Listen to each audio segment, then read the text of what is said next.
so excited. Steve Burns, Tangled Up, Stories About Boy, Hi. the Moth. I'm very excited to be here. Thank you. Okay. From about 1995, 96 until about 2002, I had the great fortune of being the host of Nickelodeon's Blues Clues. Ooh, Blues Clues. I see many of you were 5 in 1998. It was a very, very, very wonderful thing, but that was kind of an interesting reaction there because you either know that show or you totally don't know that show.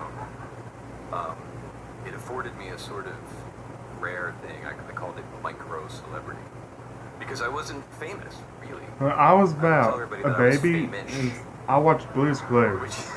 Which is actually different. I would say that being like famous people are like Or- famous people. I was 1 year Without old. the public dignity is involved in being actually famous. So, for the uninitiated, Blue's Clues was an animated children's television show wherein I would You know, gallivant, if you will, with a magical animated blue puppy, and I would talk to salt shakers and bars of soap, and I'm completely unrecognizable now, but the way I looked then, imagine I had lime green socks on and really embarrassing pleated pants, a striped polo shirt that I wore in every single episode, hair, like Lego helmet hair. And I was yopey and dopey and so excited about absolutely everything. And I had this giant red chair that I couldn't wait to sit in all the time. And when the mail showed up, I froke out. Like, just froke out. I would leap into the air and start gambling about like a lamb and just like swinging my arms, and I would sing this crazy song and I would freak out and then I would scream like Pee Wee Herman at the ah! It was crazy.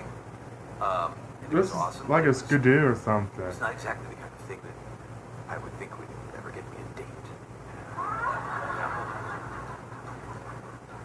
But it was great, and it was all to wonderful effect because the show was incredibly well thought out, and it was incredibly educational. And my favorite part of the show, my job in the show, was to talk directly through the camera and to actually cultivate, if I could, a relationship with an individual child through a TV, and the conceit being that I can hear them, and that they can hear me. And that's tricky, and what we found out is that it totally worked. And kids thought I was their friend, for real. Like, millions of them. True. And I thought, oh, wow.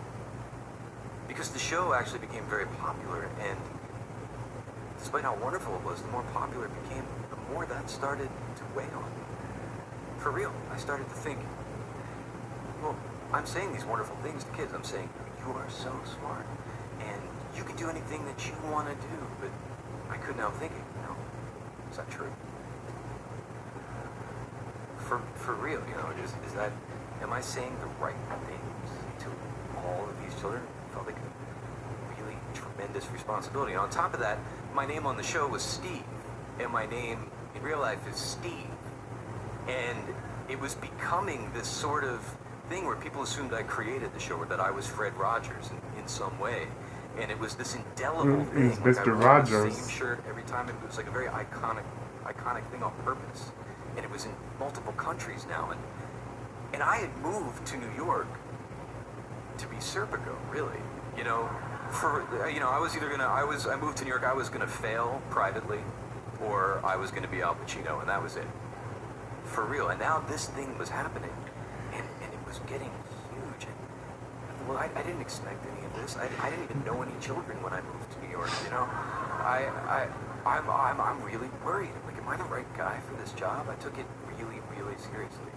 And my contract was up for renewal, and I was starting to really seriously think, as great as this is, they might have the wrong guy here, you know, and maybe this should be a teacher or a child development specialist or something. And I was very, very conflicted about it, and I was seriously thinking, I'm having an identity crisis, and maybe I shouldn't do this. And then I became one of People Magazine's most eligible bachelors.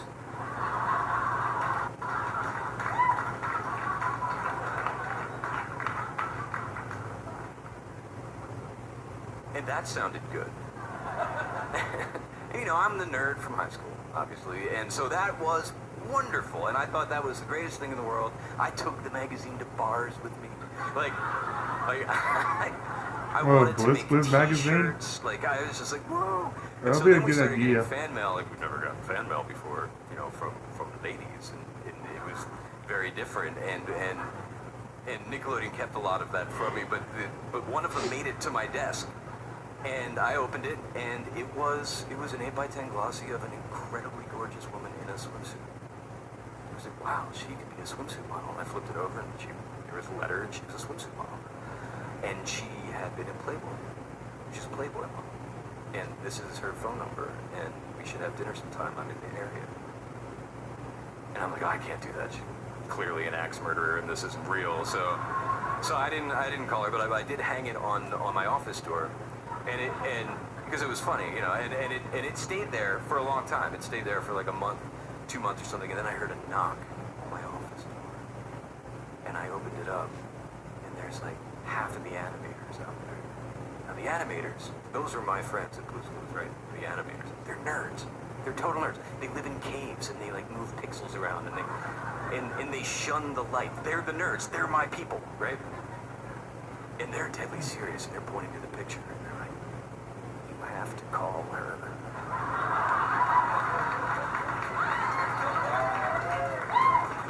For us. Yeah. And it's clear, they don't mean for them, they mean for me and them, because we are the same. And at that moment I realized, yes, this is my John Hughes moment, and I have to call Playboy modeling. How do you not do that? So I call her, and she's really who she says she is, and you know, and I'm really me, and you know, we're not axe murderers, and yeah, we're gonna go to a fancy restaurant. Decide to go on a really fancy date. I'm going on a date with a Playboy model. And she asks me to send a limo, and I suggest, well, maybe I can pick you up in my Volkswagen Beetle, and we can drop the car off in Brooklyn and take a car to the city. How's that? You know, she's like, well, that sounds great too. So she lives in New Jersey, so I'm driving to New Jersey, terrified. I've got flowers. I'm like red flowers, orange flowers, yellow flowers, like 30 green flowers, blue flowers, indigo flowers, and violet flowers. Steve, don't let us down. Yeah. So I drive all the way out to Jersey in the suburbs, and I knock on her door, and she opens the door, and she's at least 6 feet tall. And she has giant fake boobs. Just giant. And they weren't in the swimsuit picture, so they're clearly new and clearly not real and clearly fake and clearly giant. And they're here, like for real. And I honestly thought that I was going to be suave and like go in for the kiss on the cheek and give her the flowers and we'd be off, but I couldn't. Like I was coming in under the radar. So I shake her hand and I'm looking up at her and she's looking down at me like, oh boy. And you know, she's wearing tight acid wash jeans and red pumps and a glittery leopard print tank top. And I'm like, whoa.